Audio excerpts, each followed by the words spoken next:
जय हिंद साथियों, मैं अंकित कुमार यादव आप सभी का स्वागत करता हूं सृष्टि ज्ञान केंद्र में, जहां हम पढ़ रहे हैं कक्षा 11वीं की पॉलिटिकल साइंस और जिसमें चल रहा अध्याय 4 जिसका नाम है सामाजिक न्याय। सामाजिक न्याय, ये जब शब्द आता है हमारे दिमाग में तो हमारे दिमाग में एक समाज आता है जिसमें हम रहते हैं और हम उससे एक अपेक्षा करते हैं कि वो हमारे साथ एक मर्यादित व्यवहार करे, एक मानवीय व्यवहार करे और उसी को कहा जाता है सामाजिक न्याय। तो आइए इस अध्याय को पढ़ते हैं और समझते हैं कि सामाजिक न्याय का क्या मतलब होता है और एक व्यक्ति के लिए अपने समाज में एक मर्यादित और प्यार भरा मतलब एक मानवीय जीवन क्यों जरूरी होता है, मानव को मानवीय जीवन की क्या आवश्यकता है। इन सब बातों को हम चल रहे हैं विस्तार पूर्वक जानने और समझने, बहुत ही विस्तार पूर्वक जानेंगे और बहुत ही डिटेल तरीके से इस चीज को समझेंगे। तो चलिए प्रारंभ करते हैं और पहले तो ये समझते हैं कि इस अध्याय में हम क्या पढ़ेंगे, क्या है असली अर्थ में सामाजिक न्याय का मतलब, इसका अर्थ क्या है और ये क्यों जरूरी है हमारे लिए। ठीक है, प्रेम के बहुत से रंग होते हैं, प्रेम के बहुत से रंग होते हैं, हर रंग में अपनी एक अलग छटा होती है। ठीक है, और उनकी व्याख्या कर पाना आसान नहीं, फिर भी हम अपनी संतुष्टि से यह समझ लेते हैं कि प्रेम का क्या मतलब है। उसी तरह न्याय के बारे में भी हमारी एक सहानुभूति समझ होती है, हालांकि हो सकता है कि हम इसकी ठीक परिभाषा ना दे सकें, देखो प्रेम सबके लिए अपने आप में अलग अलग होता है, तो उसी प्रकार से न्याय की भी परिभाषा सबके लिए अलग अलग होती है। मेरे लिए न्याय का अर्थ कुछ और होगा, आपके लिए न्याय का अर्थ कुछ और होगा, सबके लिए न्याय का अलग अलग अर्थ होता है। एक जैसा किसी के लिए भी नहीं है, किसी के लिए भी एक जैसा कुछ भी नहीं है, सबके लिए अलग अलग परिभाषाएं होती हैं और सब उसी परिभाषा से अपने, देखो परिभाषाएं जो गढ़ी जाती हैं वो अपनी जरूरत के अनुसार गढ़ी जाती हैं। अब आपके लिए न्याय का मतलब कुछ और है, पढ़ाई का मतलब आपके लिए कुछ और है, आपके लिए बस किताब रट लेना पढ़ाई है, लेकिन असली अर्थ में पढ़ाई का कदापि ये मतलब नहीं होता। पढ़ाई का मतलब होता है चीजों को समझना और उन्हें समझकर अपने जीवन में अनुसरित मतलब एडॉप्ट करना उन चीजों को अपने लाइवलीहुड में। उनको जब तक आप एडॉप्ट नहीं कर रहे तब तक मजा नहीं आता। समझ में आई बात? आगे सुनो। इस मायने में न्याय भी बहुत हद तक प्रेम जैसा है। इसके अतिरिक्त प्रेम और न्याय दोनों अपने समर्थकों में भाव प्रवण अनुक्रियाएं पैदा करते हैं और जैसे प्रेम को वैसे ही न्याय को भी कोई बुरा नहीं कहता। प्रत्येक इंसान अपने लिए और कुछ हद तक बाकियों के लिए भी न्याय चाहता है, लेकिन प्रेम और न्याय में एक अंतर भी है। प्रेम उन लोगों से हमारे रिश्तों का एक पहलू है जिन्हें हम अच्छी तरह जानते हैं, जबकि न्याय का सरोकार समाज में हमारे जीवन और सार्वजनिक जीवन को व्यवस्थित करने के नियमों और तरीकों से होता है, जिनके द्वारा समाज के विभिन्न समुदायों के बीच सामाजिक लाभ और सामाजिक कर्तव्यों का बंटवारा किया जाता है। इसीलिए न्याय के प्रश्न राजनीति का लिए केंद्रीय महत्व की चीज है। देखिए प्रेम का संबंध निजी जीवन से, लेकिन न्याय का संबंध सामाजिक जीवन से है। चाहे आप उसे जाने या ना जाने, उसको न्याय मिलने का अधिकार है। अब आपकी मर्जी, आप किसी से प्रेम करें या ना करें। प्रेम इज पर्सनल, लेकिन न्याय सामाजिक सोशल इशू है। इसीलिए ये राजनीति का विषय है, ये राजनीति विज्ञान का विषय है। क्या? न्याय, वो भी सामाजिक न्याय, इसीलिए वो राजनीतिक विज्ञान का विषय है। समझ में आई बात? और ये सबको मिलना बहुत जरूरी है, बहुत ही ज्यादा जरूरी है। आइए जानते हैं कि इस अध्याय में हम प्रमुख तौर पर किन मुद्दों पर चर्चा करेंगे। आप न्याय के उन सिद्धांतों को पहचान सकेंगे जो अलग अलग समाजों और अलग अलग समय के सामने रखे गए। आप समझ पाएंगे कि वितरणात्मक न्याय का क्या अर्थ है। हम रॉल्स के इस तर्क की चर्चा करेंगे कि निष्पक्ष और न्यायपरक समाज सभी सदस्यों के हित में होता है और इसे तार्किक आधार पर सिद्ध किया जा सकता है। तो इन 3 प्रश्नों के उत्तर को हम इस अध्याय में जानेंगे और समझेंगे। तो सबसे पहले तो हम चल रहे हैं यही जानने और समझने कि न्याय क्या है।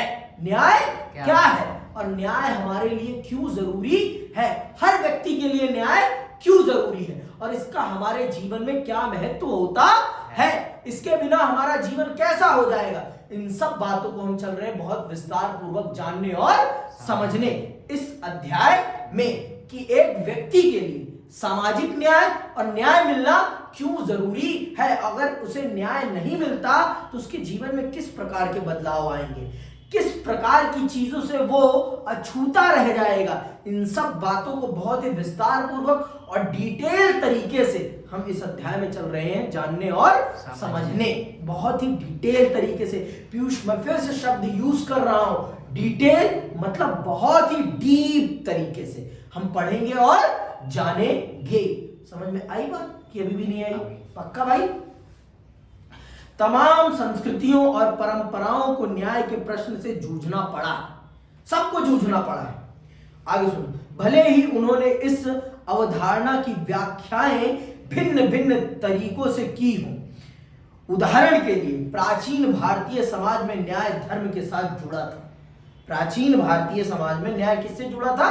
धर्म से जुड़ा था और धर्म या न्यायोचित सामाजिक व्यवस्था कायम रखना राजा का प्राथमिक कर्तव्य माना जाता था। चीन के दार्शनिक कन्फ्यूशन का तर्क था कि गलत करने वाले को दंडित कर और भले लोगों को पुरस्कृत कर राजा को न्याय कायम रखना चाहिए। ईसा पूर्व 4वीं सदी के एथिस यूनान में प्लेटो ने अपनी पुस्तक द रिपब्लिक में न्याय के मुद्दे पर चर्चा की है। सुकरात और उनके युवा मित्रों ग्लाउकन और एडिमंटस के बीच एक लंबी वार्ता के जरिए प्लूटो ने दिखाया कि हमारा न्याय से सरोकार होना चाहिए।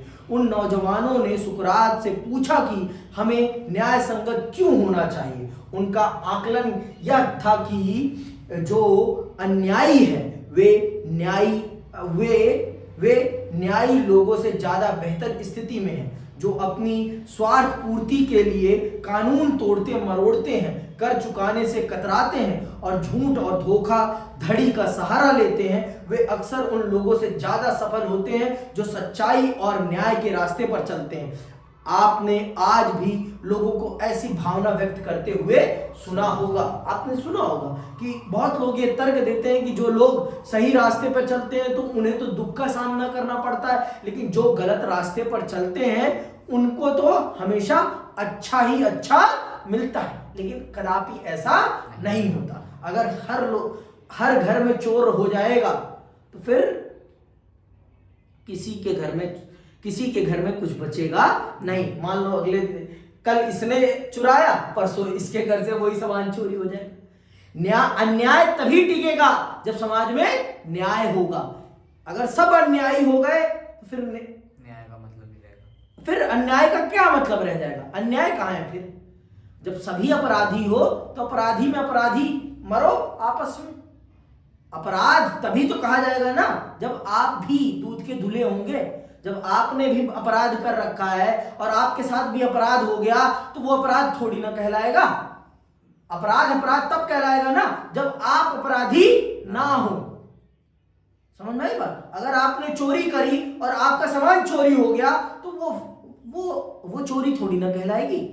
वो तो जैसी करनी वैसी भरनी, वो तो ये कहलाएगा ना। अभी यही तर्क देगा सुकरात अपने मित्रों को, युवा मित्रों को। क्या कहते हैं? सुकरात ने उन नौजवानों को याद दिलाया कि यदि हर कोई अन्यायी हो जाए, यदि हर आदमी अपने स्वार्थ के लिए कानून के साथ खिलवाड़ करे तो किसी के लिए भी अन्याय से लाभ पाने की गारंटी नहीं रहेगी। फिर कहां से आप लाभ प्राप्त कर पाओगे? जब सभी लोग कानून तोड़ेंगे तो कहां आगे निकल जाओगे आप?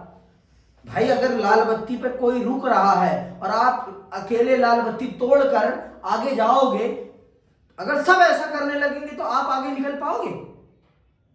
आप आगे तभी निकल पा रहे हो जब और सब लाल बत्ती पर रुक रहे हैं और आप लाल बत्ती तोड़कर आगे निकल गए, तभी तो निकल पाए ना। और अगर सब लाल बत्ती तोड़कर निकले तो आप निकल पाओगे आगे? संभव ही नहीं होगा। अन्याय समाज में तभी हो पाएगा जब समाज में क्या होगा? न्याय होगा। अन्याय से आप लाभ तभी ले पाएंगे समाज में जब समाज में न्याय की भावना होगी। अगर समाज में न्याय की भावना नहीं होगी तो आप अन्याय से कभी भी लाभ नहीं उठा सकते हैं। आप अन्याय से लाभान्वित हो ही नहीं सकते, होने का कोई सवाल ही पैदा नहीं होता। आगे सुनिए, कोई भी सुरक्षित नहीं रहेगा और इससे संभव है कि सबको नुकसान पहुंचे। इसीलिए हमारा दीर्घकालिक हित इसी में है कि हम कानून का पालन करें और न्यायी बने। सुकरात ने स्पष्ट किया कि हमें न्याय के अर्थ को स्पष्ट रूप से समझने की जरूरत है ताकि हम यह देख सकें कि न्याय संगत होना क्यों महत्वपूर्ण है। उन्होंने बताया कि न्याय का मतलब सिर्फ यह नहीं होता कि हम अपने मित्रों का भला करें और दुश्मनों का नुकसान करें या अपने हितों के पीछे लगे रहें। न्याय में तमाम लोगों की भलाई निहित रहती है। जैसे एक डॉक्टर अपने सभी मरीजों की भलाई की चिंता करता है, उसी तरह न्याय संगत शासक या सरकार को भी जनता की भलाई की चिंता करनी होगी। जनता की भलाई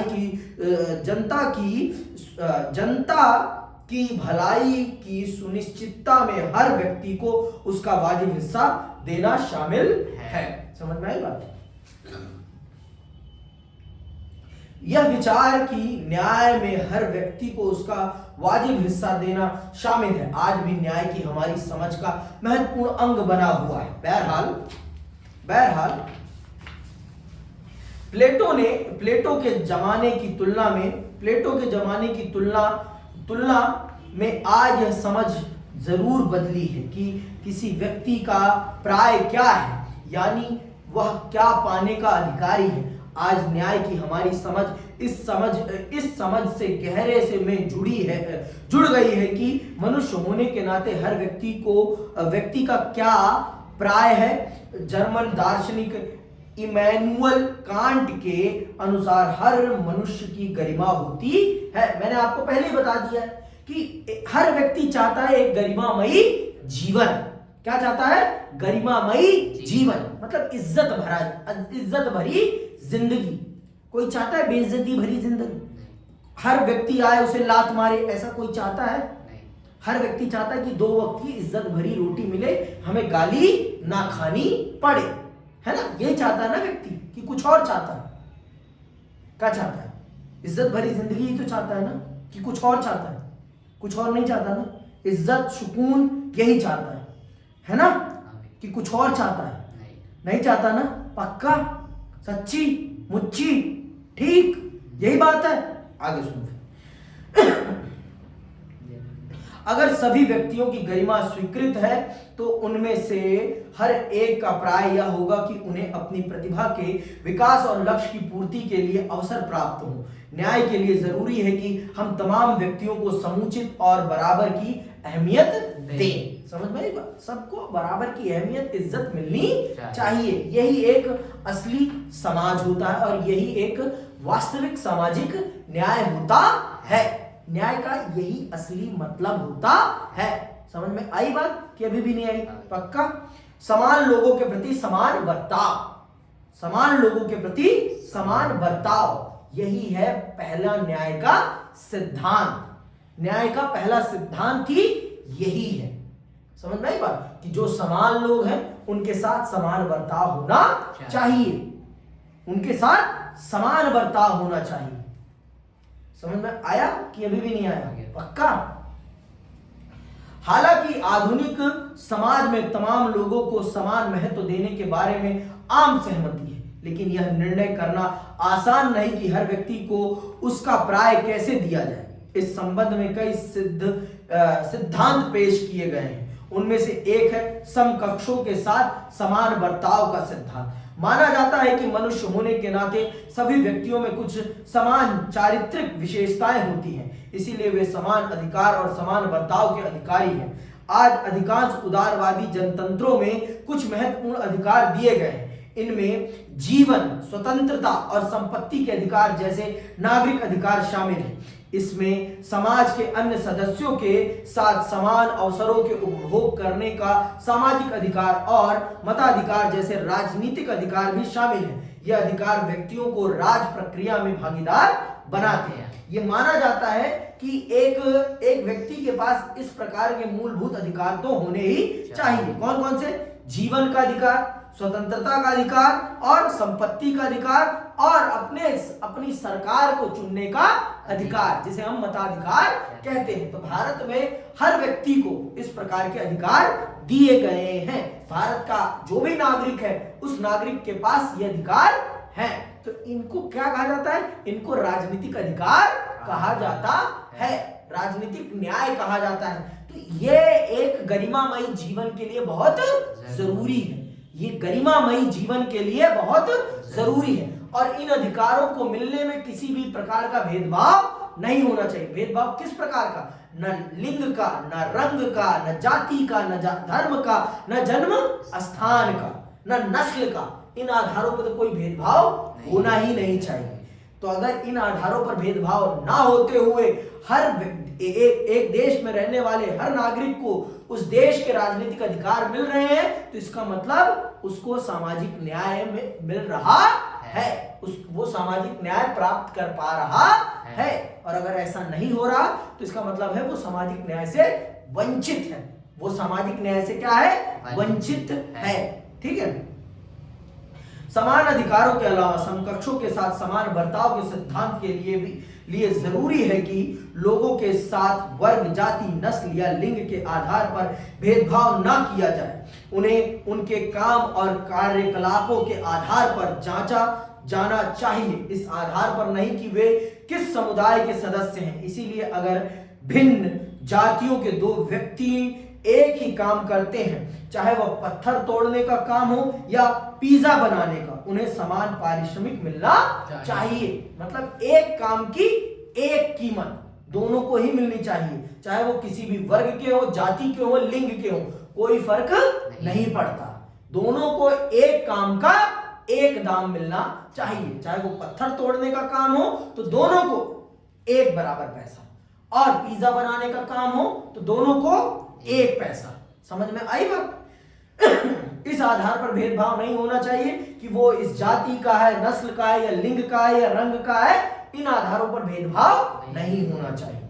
यदि किसी काम के लिए एक व्यक्ति को 100 रुपए और दूसरे व्यक्ति को 75 रुपए सिर्फ इसलिए मिलते हैं क्योंकि वे भिन्न जातियों के हैं, तो यह अनुचित और अन्यायपूर्ण होगा। इसी तरह यदि स्कूल में पुरुष शिक्षक को महिला शिक्षक से ज्यादा वेतन मिलता है तो यह फर्क भी नाजायज और गलत होगा।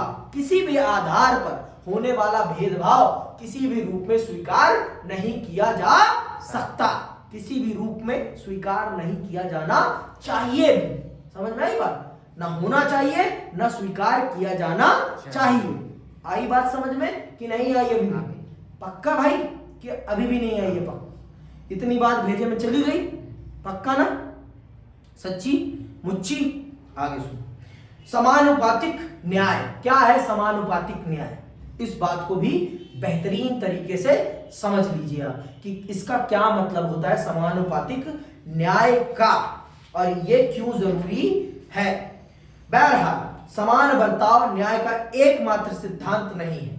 ऐसी परिस्थितियां हो सकती हैं जिनमें हम महसूस करें कि हर एक के साथ समान बर्ताव अन्याय होगा। मसलन अगर आपके स्कूल में यह फैसला किया जाए कि परीक्षा में शामिल होने वाले तमाम लोगों को बराबर अंक दिए जाएंगे क्योंकि सब एक ही स्कूल के विद्यार्थी और सब ने एक ही परीक्षा दी है, तो आपको कैसा लगेगा? कैसा लगेगा भाई?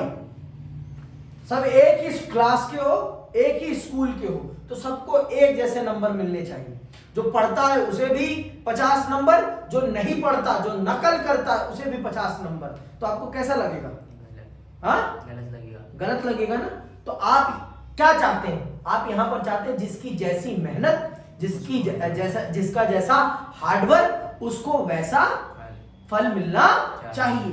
तो आप यहाँ पर समानुपातिक न्याय के खिलाफ जाएंगे। तो यही बात यहाँ आप ज्यादा यह उचित समझेंगे कि छात्रों को उनकी उत्तर पुस्तिका की गुणवत्ता, मतलब जो आंसर उन्होंने लिखा है उसकी गुणवत्ता पे, उसकी क्वालिटी के अकॉर्डिंग उन्हें नंबर मिलना चाहिए। उसकी गुणवत्ता और संभव हो तो इसके लिए उनके द्वारा किए गए प्रयास के अनुसार अंक दिए जाए।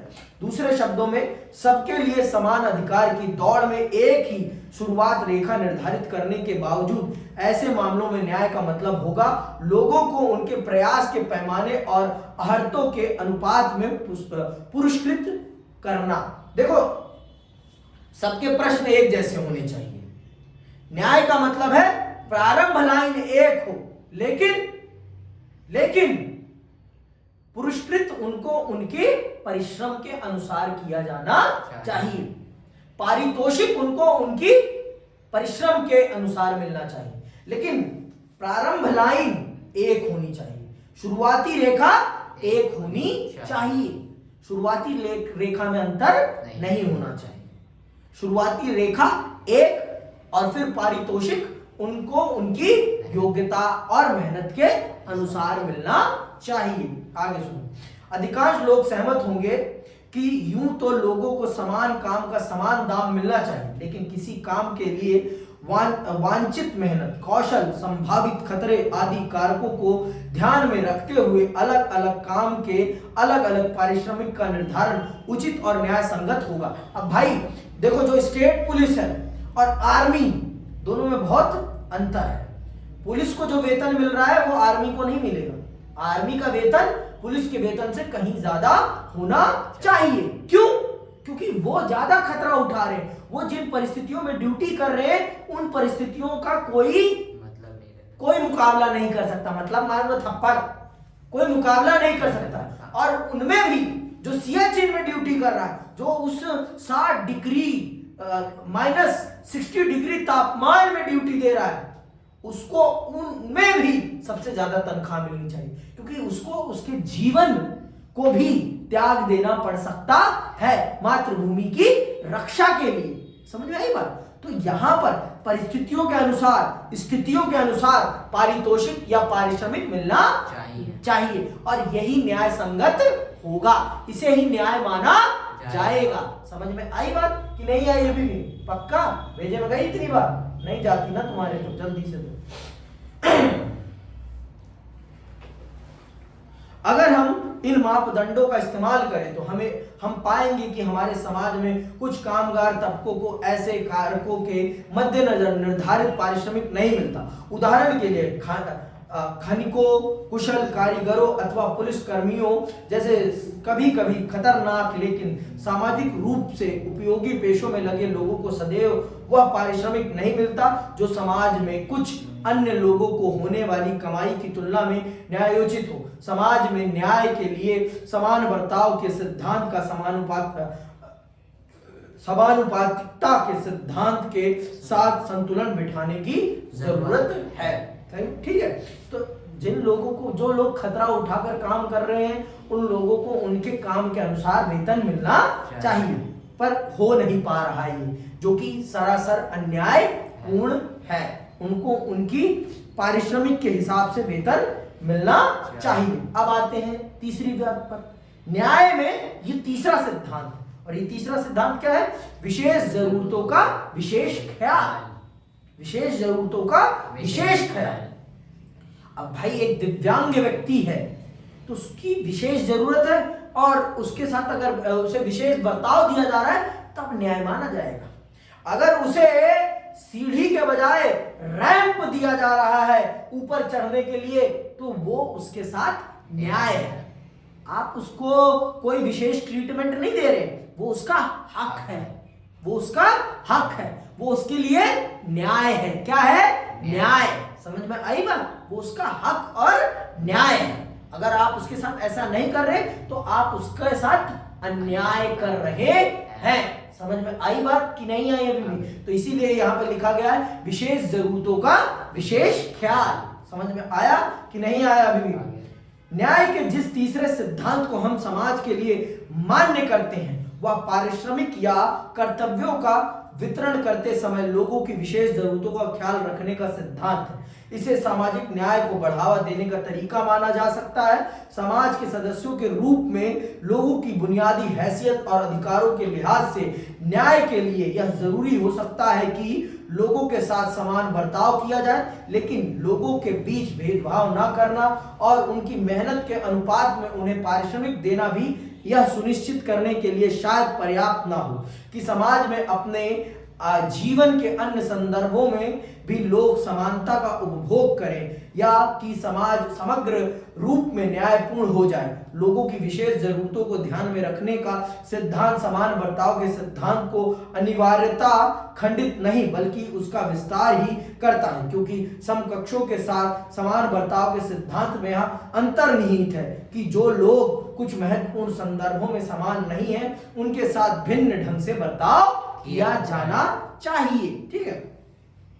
विशेष जरूरतों या विकलांगता वाले लोगों को कुछ खास मामलों में असमान और विशेष सहायता के योग्य समझा जा सकता है, लेकिन इस पर सहमत होना हमेशा आसान नहीं होता कि लोगों को विशेष सहायता देने के लिए उनकी किन असमानताओं को मान्यता दी जाए। शारीरिक विकलांगता, उम्र या अच्छी शिक्षा और स्वास्थ्य सुविधाओं तक पहुंच ना होना कुछ ऐसे कारक हैं जिन्हें अनेक देशों में विशेष बर्ताव का आधार माना जाता है। मतलब ये वो बुनियादी चीजें हैं जिन आधारों पर लोगों को विशेष बर्ताव का हकदार माना गया है। अगर उनके साथ ऐसा हुआ है, उनके जीवन में ये चीजें हैं, तो उनके साथ विशेष बर्ताव होना चाहिए।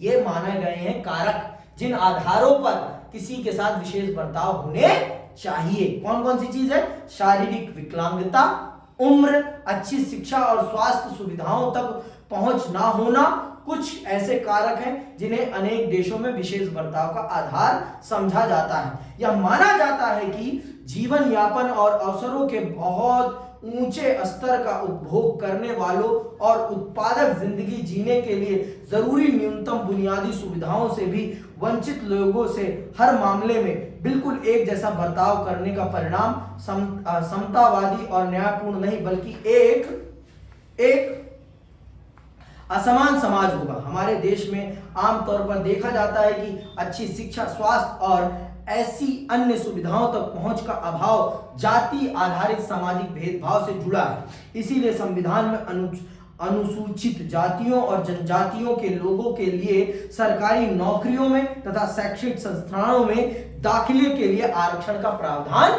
किया गया है। तो भारत में तो देखो, सामाजिक तौर पर जो लोग पिछड़े हैं या जातीय तौर पर जो लोग पिछड़े हैं उनको समाज में समान अधिकार दिलाने के लिए भारत के संविधान में एक आरक्षण का प्रावधान किया गया है। और ये एक सामाजिक न्याय का तरीका है, क्योंकि उनके साथ एक बहुत लंबे समय तक सामाजिक तौर पर भेदभावपूर्ण व्यवहार किया गया था, जिस कारण से उन्हें यह अधिकार दिया गया है।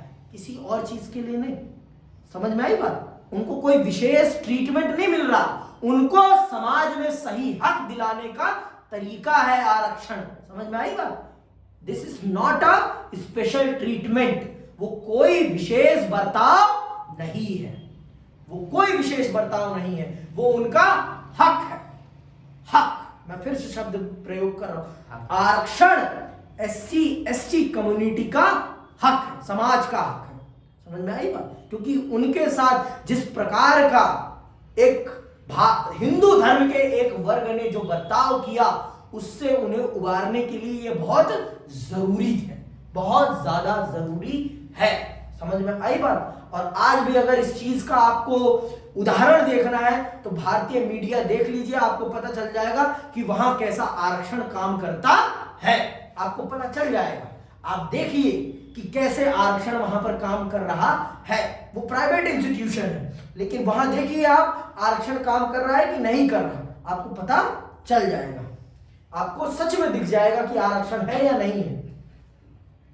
न्याय के विभिन्न सिद्धांतों पर हमारी बहस ने यह संकेत दिया है कि सरकारें कभी कभी न्याय के उपयुक्त तीन सिद्धांतों समकक्षों के बीच समान बर्ताव, लोगों को मिलने वाले लाभों को तय करते समय भिन्न प्रयास तथा कौशल को मान्यता देना और जरूरतमंदों के लिए जीवन के न्यूनतम मानकों और अवसरों का प्रावधान के बीच सामंजस्य बिठाने में कठिनाई महसूस कर सकती है। समान बर्ताव के सिद्धांत पर अमल कभी कभी योग्यता को उचित प्रतिफल देने के खिलाफ खड़ा हो सकता है। योग्यता को पुरस्कृत करने को न्याय का प्रमुख सिद्धांत मानने पर जोर देने का अर्थ यह होगा कि हाशिए पर खड़े तबके कई क्षेत्रों में वंचित रह जाएंगे, क्योंकि अच्छे पोषण आहार और अच्छी शिक्षा जैसी सुविधाओं तक उनकी पहुंच नहीं हो जाती। देश के विभिन्न समूहों विभिन्न भिन्न नीतियों की तरफदारी कर सकते हैं, जो इस पर निर्भर करता है कि वे न्याय के किस सिद्धांत पर बल देते हैं। ऐसी स्थिति में सरकार की जिम्मेदारी बन जाती है कि वह एक न्यायपरक समाज को बढ़ावा देने के लिए न्याय के विभिन्न सिद्धांतों के बीच सामंजस्य स्थापित करे। समझ में आई बात कि अभी भी नहीं आई? तो आज के लिए बस इतना ही। अगली क्लास में हम समझेंगे न्यायपूर्ण बंटवारा क्या है। समझ में आई बात? तो न्याय बहुत बड़ी चीज है और न्याय को प्राप्त करना समाज में रहने वाले हर व्यक्ति का बुनियादी अधिकार है, गरिमामय जीवन का आधार है। और अगर उसे न्याय नहीं मिल रहा तो इसका मतलब कि उसे गरिमापूर्ण जीवन से वंचित किया जा रहा है और यह सरासर अन्याय है, सरासर अन्याय है। इसी के साथ मैं विदा लेता हूं। जय हिंद, जय भारत।